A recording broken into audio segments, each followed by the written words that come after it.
Welcome back, viewers. Today we delve into the harrowing accounts of three tragic incidents that shook Jamaica and left lasting scars on its history. Join us as we explore the heart-wrenching details of these catastrophic events and honor the memories of those lost and reflect on the lessons learned from these devastating events. But before we dive into the countdown, please smash that subscribe button, and if you like our content, please like, share, and comment, and let us know your thoughts. Number 3.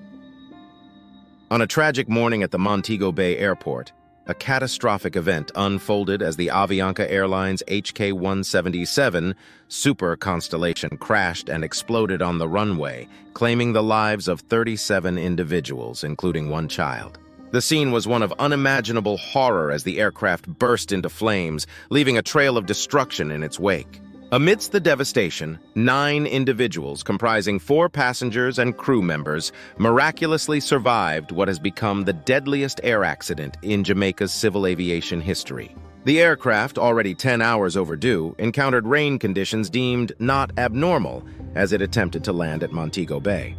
However, upon touchdown, it veered off course, colliding with the runway and careening towards the swamp at the runway's southern end, shedding engines, wings, and passengers along the way. Tragically, the majority of the passengers remained trapped in their seats, unable to escape the engulfing flames. Among the survivors were the plane's captain, Mr. J. Duke, and his co-pilot, along with 3 crew members and 4 passengers, including Mr. and Mrs. Ian W. Kelton of Australia, and Mr. R.A. Loven and Mr. H. Witzes of The Hague, Netherlands. However, not all passengers continued the journey from Miami after earlier engine troubles were reported. As emergency crews battled the inferno, grim discoveries were made amidst the wreckage, with charred remains and personal belongings scattered throughout the scene. Despite the valiant efforts of responders, all aboard perished, leaving behind a haunting reminder of the fragility of life.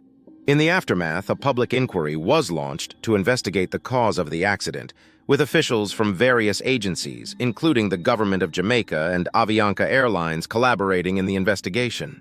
The Montego Bay Airport was temporarily closed to commercial traffic until the completion of official investigations. Number 2. On December 22, 2009, a significant aviation incident occurred involving an American Airlines Boeing 737-800, operating as Flight 331 from Washington, D.C. to Miami with a final destination of Kingston, Jamaica. The aircraft was carrying 148 passengers and 6 crew members when it experienced a runway overrun upon landing in poor weather conditions at Norman Manley International Airport in Kingston.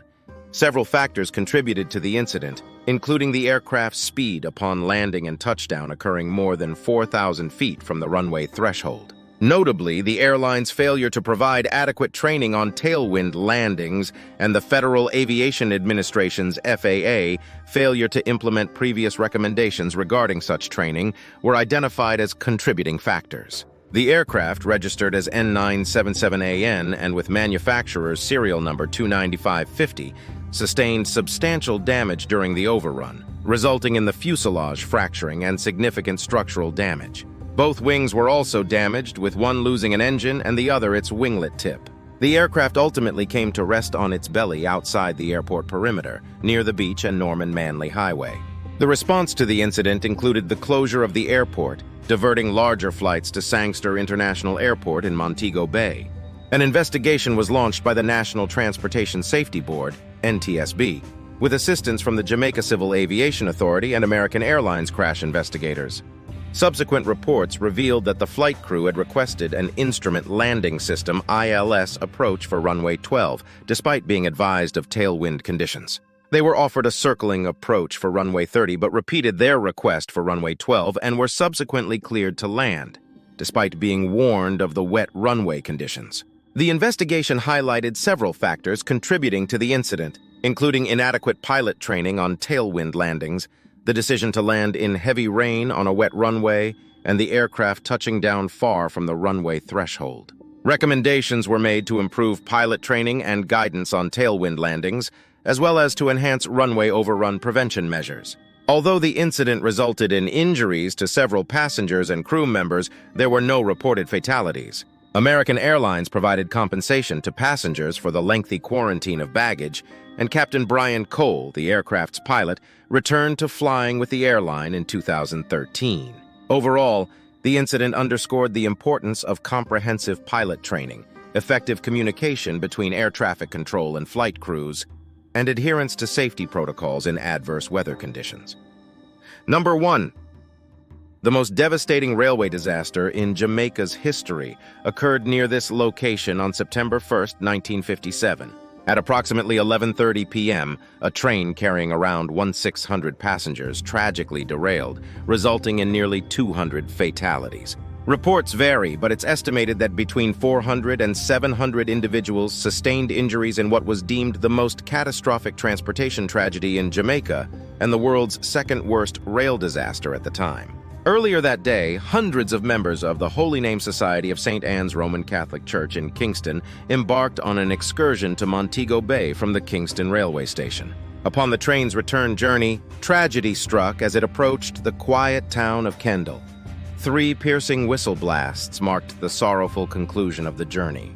Of the 12 wooden coaches, 8 were demolished, trapping passengers both inside and beneath the wreckage. The scene was one of utter devastation, with bodies and body parts scattered across a wide area.